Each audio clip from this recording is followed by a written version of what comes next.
June 4th, 1943, Recreation Hall, Camp Hearne, Texas. Oberleutnant Herman Fischer's hand shook as he scribbled in his hidden journal.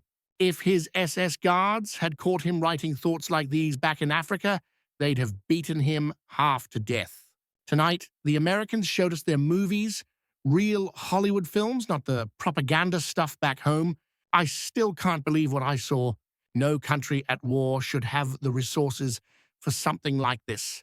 In that makeshift theater, Vivian Lee swept across the screen in Gone with the Wind, and 200 of us, disgraced officers from the defeated Afrika Korps, sat glued to our seats. This was America's own civil war, their own defeat and recovery, played out in color and music and a scale I'd never imagined. We'd always thought American culture was just jazz and gangster flicks. Back in Germany, Goebbels' studios could barely manage black and white propaganda reels. But here, in the so-called mongrel nation our leaders mocked, we watched a 4-hour epic that cost $385 million, more than our entire film industry saw in a year.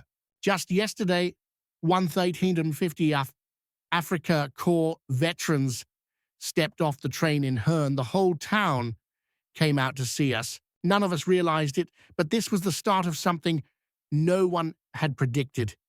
A psychological shift among prisoners of war, the likes of which no one had seen before. The real reconstruction wasn't happening in interrogation rooms. It was happening in darkened halls as American movies flickered across rough wooden walls and shattered everything we thought we knew about our enemies, our country, and the world. It all started with our surrender on May 13th, 1943, in Tunisia. General Hans-Jürgen von Arnim, who took over after Rommel, gave up along with about 275,000 German and Italian troops. The Wehrmacht's best desert soldiers, men who'd driven the British to El Alamein and earned Churchill's grudging respect, became prisoners overnight. Among them, Hauptmann Wilhelm Richter, Knight's Cross holder, veteran of Poland and France. The journey from proud soldiers to something else started in the dusty transit camps of North Africa. Even there, American organization began to crack our old prejudices, but nothing could prepare us for what waited in the heart of America. Not just the abundance, but the culture of a country we'd been taught to hate. We got our first real shock on the Liberty ships crossing the Atlantic. In the mess hall, they set up a projector. Feldwebel Otto Kraus, who'd been captured with the 15th Panzer, remembered that crossing. They showed us Charlie Chaplin in The Great Dictator, a Jewish comedian mocking the Führer. We didn't know whether to be angry or amazed. Most of us had never even seen Chaplin. His movies were banned in Germany since 1933 at the camps. We got radios in our barracks and movies as often as 4 nights a week. If a camp didn't have a projector, we'd pool money to buy one ourselves. The Americans had stumbled onto something powerful. Hollywood films got their message across better than any lecture on democracy ever could. August 15th, 1943, Camp Clinton, Mississippi. The new theater, built by German prisoners, big enough for hundreds, was ready. 25 generals, dozens of colonels, majors, captains, all housed there. General Gustav von Vett, one of the highest-ranking officers at Clinton, stood in the back as the lights went down for the first screening. The film, Frank Capra's Mr. Smith Goes to Washington, to von Vett, it made no sense. Here was an American movie showing corruption in their own government, a naive young man fighting the whole system, newspapers attacking their leaders. In Germany, making a film like that would mean death for everyone involved. Yet here they were, showing it to enemy prisoners. The cinema became more than just entertainment. It was a tool, part re-education, part propaganda. We watched Hollywood's anti-Nazi films, cartoons like Hair Meets Hair and the Why We Fight series.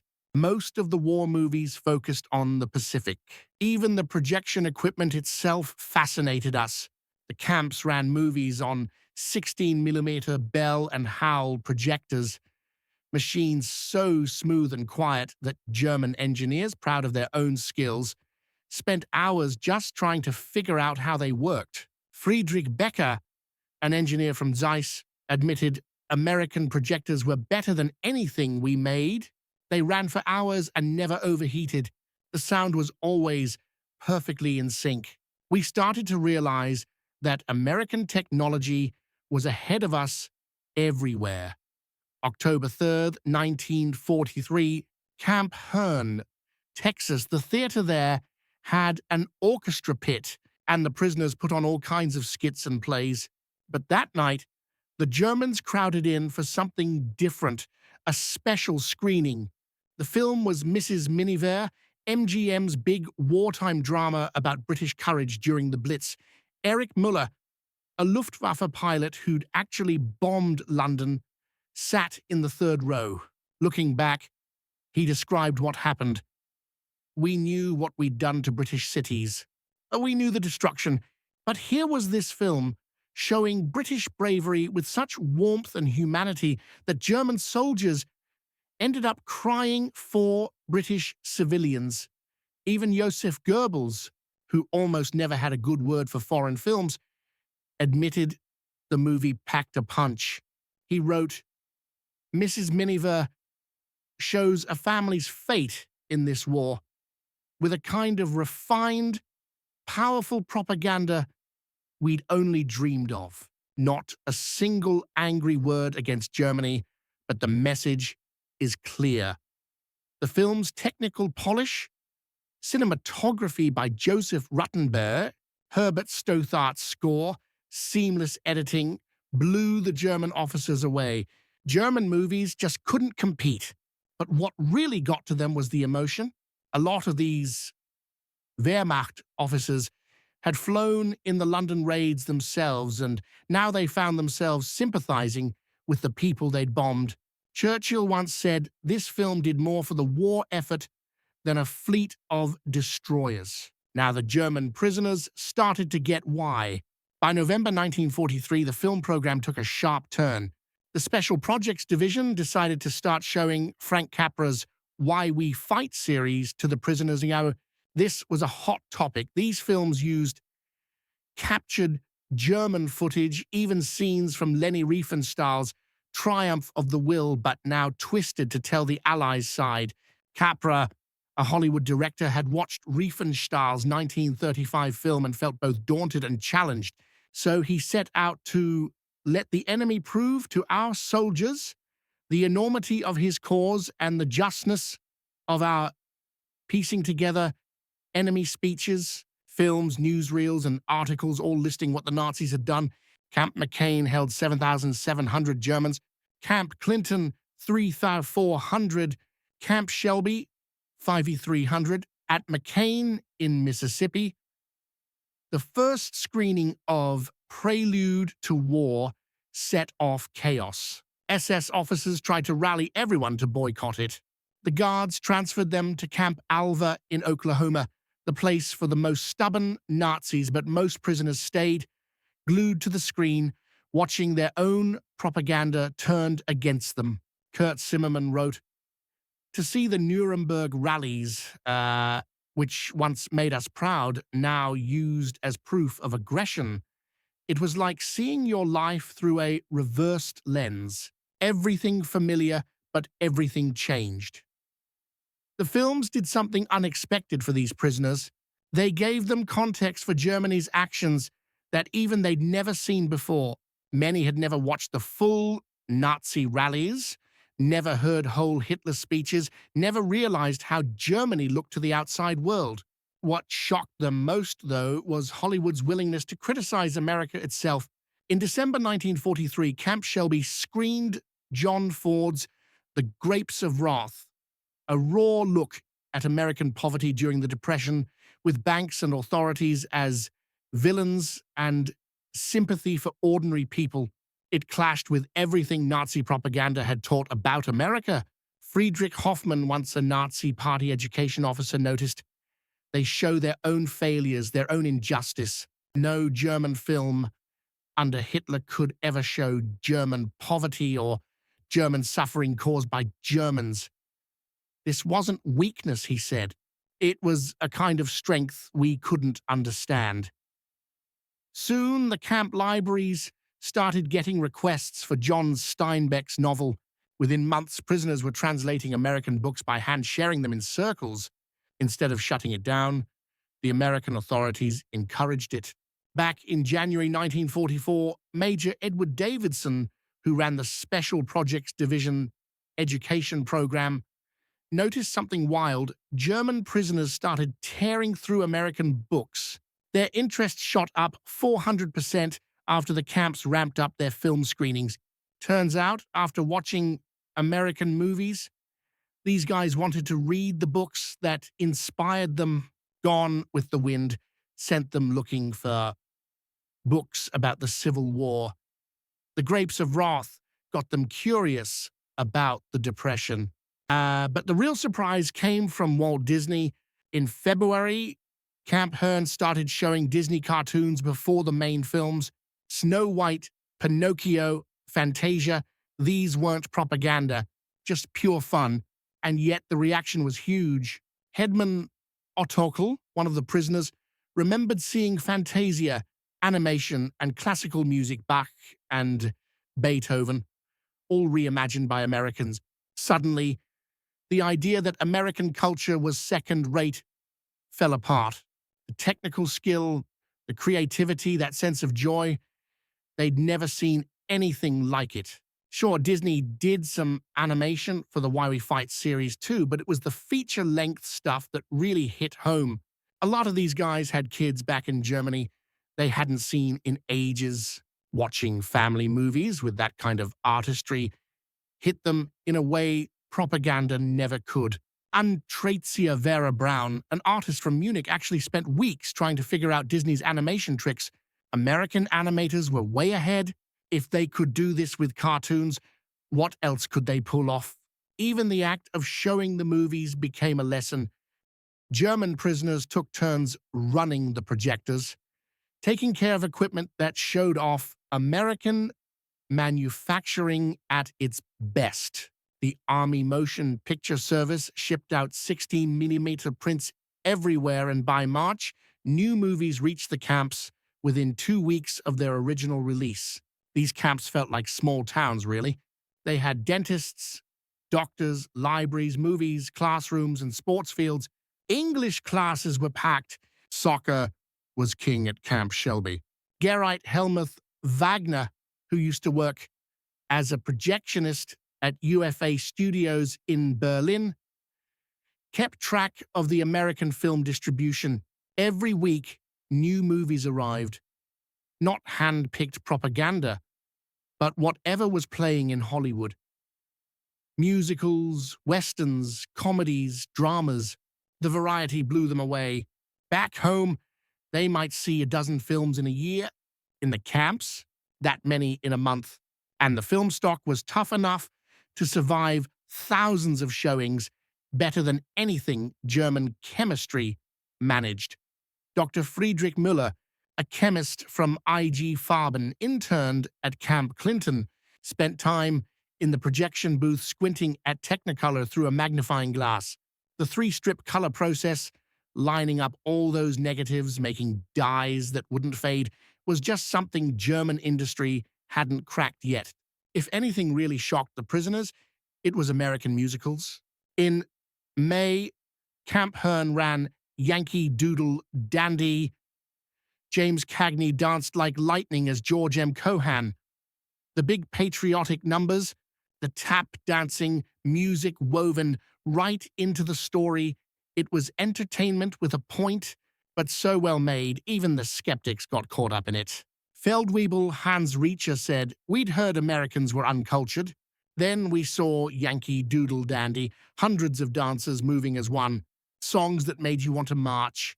The production must have cost a fortune." And this was just for fun, not government propaganda. The musicals showed something else too, American racial integration, at least in a limited way. When Camp Shelby screened Stormy Weather in June with Bill Robinson and Lena Horne, an all-black cast at the top of their game, it directly challenged Nazi ideas about race. Sure, America had its own racial issues, but just making and showing those films was unthinkable in Nazi Germany.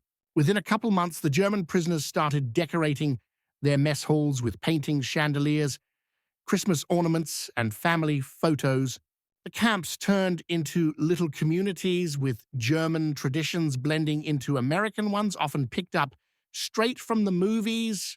By fall 1944, the camps started getting American combat films, but not ones about fighting Germans. The Special Projects Division made sure to avoid anything that might stir up resentment. Instead, they showed movies about the Pacific War, letting the prisoners see what the American military could do without making them the enemy on screen. Guadalcanal Diary made it clear American troops could adapt fast and didn't give up easily. Then you had 30 Seconds Over Tokyo, which showed off bombing runs that honestly went way beyond what the Luftwaffe ever pulled off. Out in the North Atlantic, the merchant marines risked everything to keep supplies moving.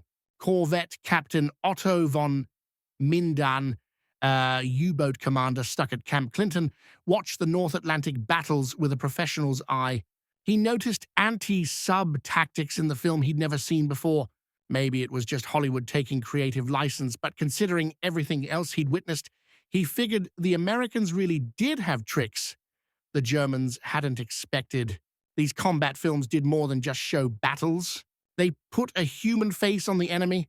German POWs who'd been told Americans were cowards suddenly saw footage of guts and sacrifice, stuff that lined right up with their own ideas of military honor. April 1945 rolled around, the war in Europe was over, and suddenly German POWs were shown the most gut-wrenching films yet. As American troops freed concentration camps, Signal Corps cameramen filmed everything. Within weeks, those films started showing up in POW camps. The prisoners were stunned. Some called them no films or films of bones. It was too much to take in, but a lot of POWs realized what they saw was real. After one of those screenings at Camp Butner, 1,000 prisoners burned their German uniforms. At Camp Shelby, before showing the camp liberation footage on May 15th, 1945, an announcement made it clear everything was shot by the Signal Corps, nothing staged or edited. 20 minutes later, the theater was dead silent, except for a few people quietly crying. Of course, not everyone believed it at first. At Camp Hearne, some insisted the footage was fake. The Americans didn't argue. They just brought out German documents, eyewitness accounts, more footage from other camps. The evidence piled up. By June, showing these films was at the heart of a massive re-education push. Meanwhile, there was Der Ruf, a German-language newspaper put out by POWs at Fort Kearny in Narragansett, Rhode Island. It reached about 140 other POW camps across the states. During its run, Der Ruf printed 26 issues and, surprisingly, even turned a small profit instead of costing the U.S. money. The paper started reviewing films, talking about what they meant for Germany's future. One review from August 1945 pointed out that American movies didn't just show victory parades, they showed returning soldiers struggling with peace, questioning what they'd fought for. The writer said, basically, that this willingness to face uncomfortable truths was something Germans needed to learn. That's what democracy meant, telling the truth, even when it hurt. The POWs picked to write for Der Ruf were the intellectuals, artists, professors, writers, handpicked for their anti-Nazi stance. These were the people shaping how hundreds of thousands of German POWs saw American films. Der Ruf's main goal was to get POWs thinking about rebuilding Germany and leaving Nazi ideas behind. No director made a bigger impact than Frank Capra. His movies, Mr. Smith Goes to Washington, Meet John Doe, You Can't Take It With You, offered up an America that was proud but not blind to its flaws, patriotic but always asking questions. Capra won 3 Oscars for Best Director in the 1930s, and honestly, his Hollywood version of democracy became the blueprint for how a lot of German POWs pictured American values. George Marshall and Roosevelt both saw Capra as Hollywood's #1 communicator. For German POWs, his movies were like classroom lessons on democracy, decency beating corruption, the little guy standing up to the system, democracy as something you keep working to improve. But the biggest surprise, Westerns, movies like John Ford's Stagecoach and Howard Hawks' Red River had a different kind of power. They showed lone heroes, frontier justice, and a sense of self-reliance that struck a chord with German military types, even as it clashed with Nazi ideas about conformity. Major Friedrich von Tauben put it best: the Western hero stands alone, fights for justice without orders from above. That's the opposite of our military culture. But we admired them. They stood for a kind of freedom we'd never imagined. And honestly, even the open Western landscape left a mark on them. Endless skies, wide open land, a sense that anything could happen. America looked nothing like the tight, policed world these German soldiers knew back home. For them, movies became more than just entertainment. These films cracked open new ways of thinking, new freedoms, both in body and mind. At Camp Shelby, some prisoners started writing their own westerns, but set in Germany. Lone cowboys fought against tyrants and bullies. You could see a spark. These stories were the first stirrings of a democratic imagination in men who'd grown up under the Nazi boot. Over in Camp Hearne, Texas, a German military orchestra arrived, instruments in hand. Soon enough, they were putting on shows for the whole camp. American movies started to rub off on them. Their music picked up jazz rhythms, a little swing crept in where marching tunes used to be. Headman Ernst Müller, who ran the orchestra at Camp Hearne, remembered being blown away by the way American films mixed classical and popular music, how direct and clever it all sounded. It was a musical democracy, he said, where anything could stand next to anything else, and somehow it worked. By late 1945, POW orchestras were playing American film music for their fellow prisoners. Over the Rainbow from The Wizard of Oz became a camp favorite, its longing lyrics hitting home for men so far from their own lives. Hollywood's women also left a mark. German POWs saw actresses like Katharine Hepburn, Bette Davis, and Joan Crawford, women who were sharp, independent, totally unlike the Nazi ideal. In Woman of the Year, screened at Camp Clinton, Hepburn played a journalist who outshined her husband. That sort of thing was unthinkable back in Germany. American movies didn't just use women as decoration. They gave them real power. For men raised to believe women should be quiet and obedient, this was radical stuff, and some didn't like it. But plenty started to question the rules that held back their wives and daughters. American comedy did something no lecture ever could. It made the Germans laugh at power. The Marx Brothers, Abbott and Costello, Bob Hope, they tore down authority with jokes. Duck Soup, shown at Camp Hearne, even though some worried about its anti-war message, had German officers cracking up at the sheer silliness of military swagger.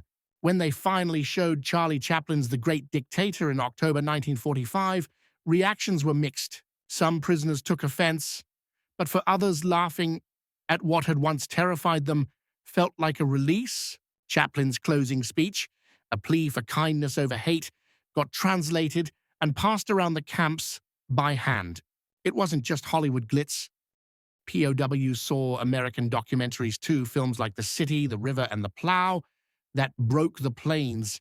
These movies didn't hide America's problems.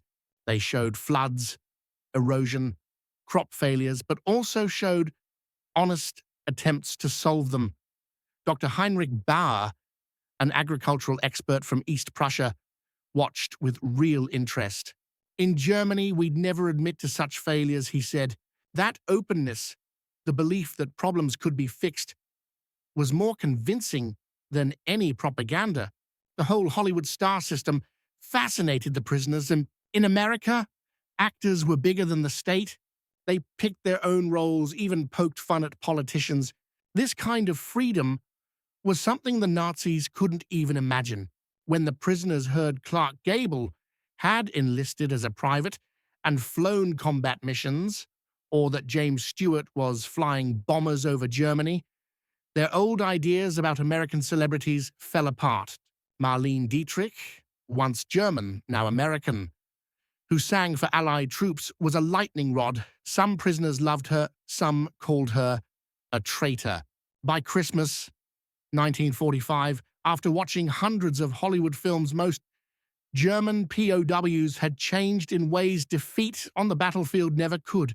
One survey of 22,000 prisoners found that 74% left with a new respect for democracy and a friendlier view of Americans. Only 10% still clung to Nazi beliefs. As the Special Projects Division summed it up, movies were our most effective tool. Films did what lectures and books never could. They made prisoners feel American democracy, not just understand it in their heads.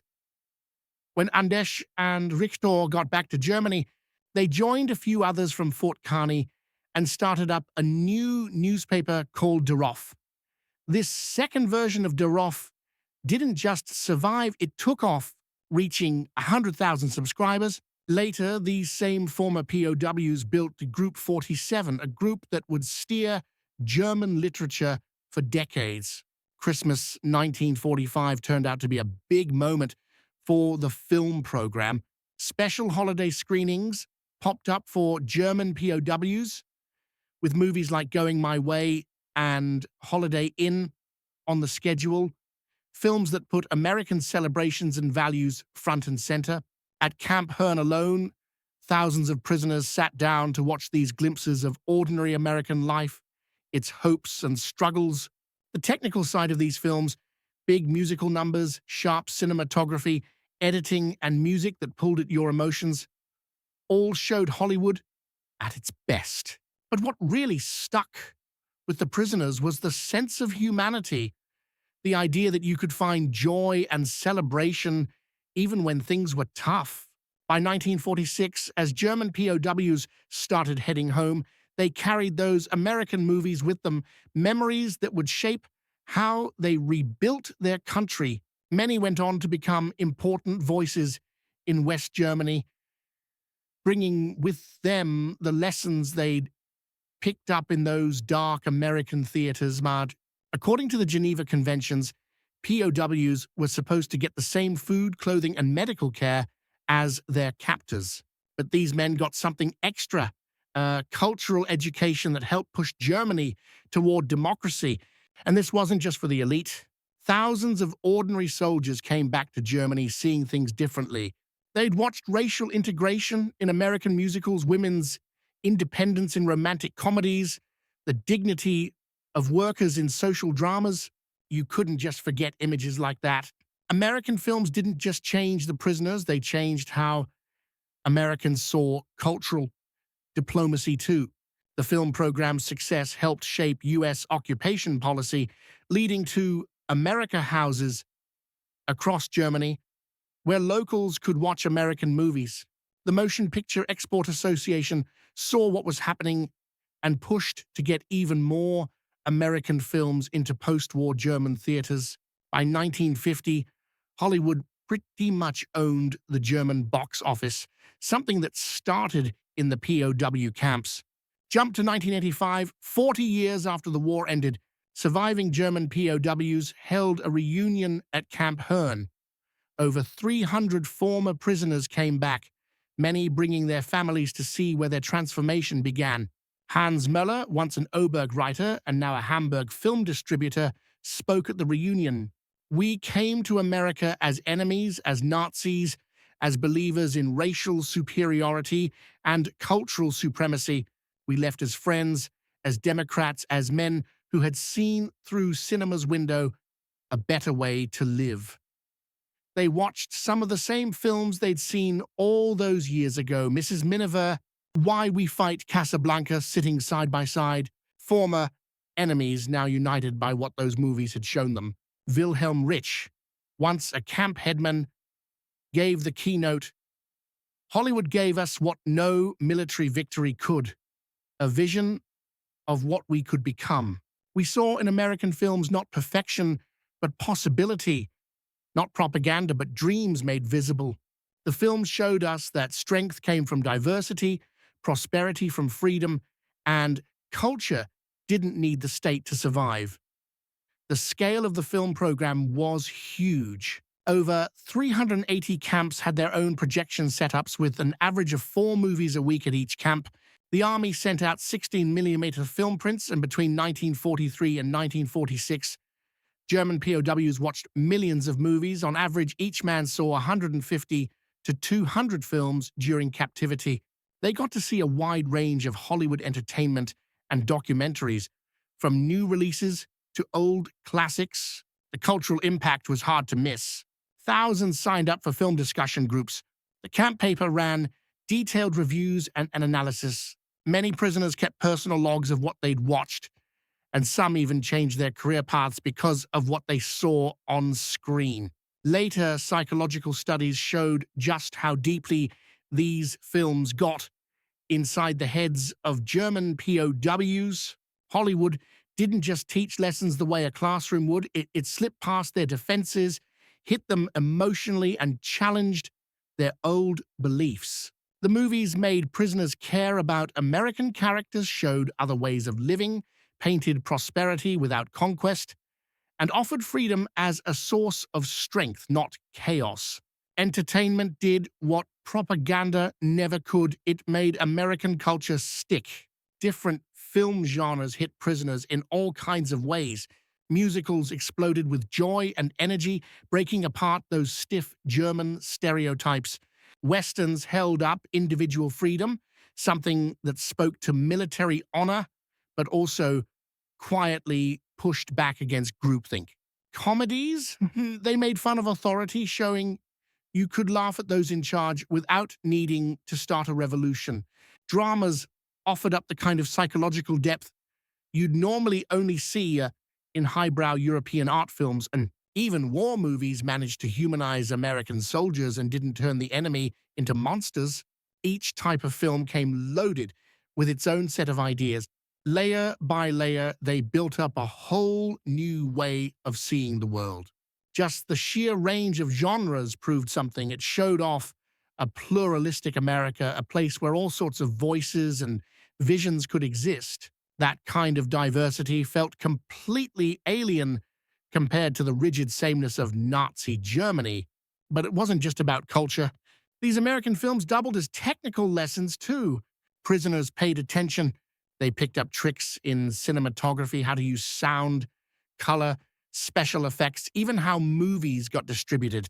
Later, when it came time to rebuild the German film industry, that knowledge mattered. Many former prisoners got jobs in cinema, bringing Hollywood methods into German studios and helping to modernize filmmaking in the 1950s.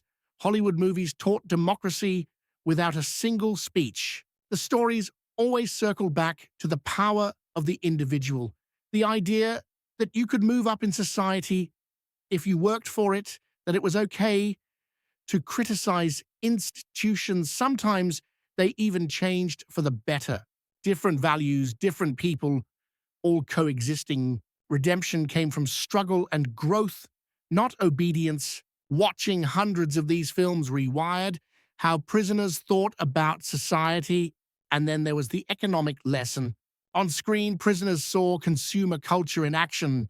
They watched how Americans worked, started businesses, and ran markets free from government control. That was a crash course in how capitalism actually worked. Later, when these men returned home, those lessons helped kickstart West Germany's economic comeback. Many of them pointed to American movies as their first real introduction to the market forces that shaped the Wirtschaftswunder. The film's impact didn't stop when the camps closed. Former prisoners went on to lead in all kinds of fields: politics, education, business, even the arts, bringing American ideas and energy straight into the heart of the new Germany. Some became politicians who pushed for democracy. Others taught American studies or ran companies with a fresh, entrepreneurial approach. Cultural producers started making German films with a Hollywood flavor. Social reformers fought for changes they had first glimpsed in those American stories. By 1950, West Germany wasn't just an ally, it was America's closest partner in Europe. A lot of that came down to this cultural head start.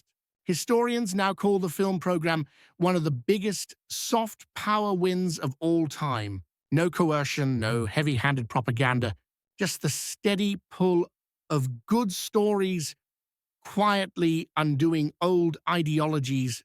Life in the camps wasn't just about comfort, though. They had their share: barracks for 50 shared, mess halls, real silverware, and, by most accounts, pretty decent food. What really changed people was the cultural exposure. The program worked because it didn't preach, it attracted. Films didn't hand out answers, they opened up possibilities. Entertainment slipped into education. Stories became new ways of thinking. Dreams shaped politics. On April 15, 1946, the last group of German prisoners at Camp Hearne got ready to head home. The final movie was The Best Years of Our Lives, a raw, honest look at American veterans trying to adjust to peacetime. The men in the audience saw themselves on screen, facing their own uncertain futures. When the credits ended and the lights came up, the war was over for good. The men who filed out weren't the same Nazi soldiers who had arrived 3 years earlier. Hollywood had changed them, stunned them at first, then taught them, and in the end, won them over with nothing but movies. Their story proves that culture can outlast ideology, that soft power can beat hard force, and that sometimes the strongest weapon isn't a bomb, it's a story that really grabs you. German prisoners had expected to find a weak and broken America. What they found instead was a country so sure of itself it could poke fun at its own problems, so wealthy it could make movies just for the fun of it, so creative it could turn even entertainment into art. They watched those films and they never saw the world or themselves the same way again. In their transformation, you can see the roots of the Atlantic Alliance, the Marshall Plan, and the rebirth of German democracy. They watched democracy play out on the big screen, and after that, spent their lives chasing the version of freedom they saw in those Hollywood stories. The German prisoners in American POW camps sat there, amazed by what unfolded in those films. More than just surprising them, those movies shifted something inside.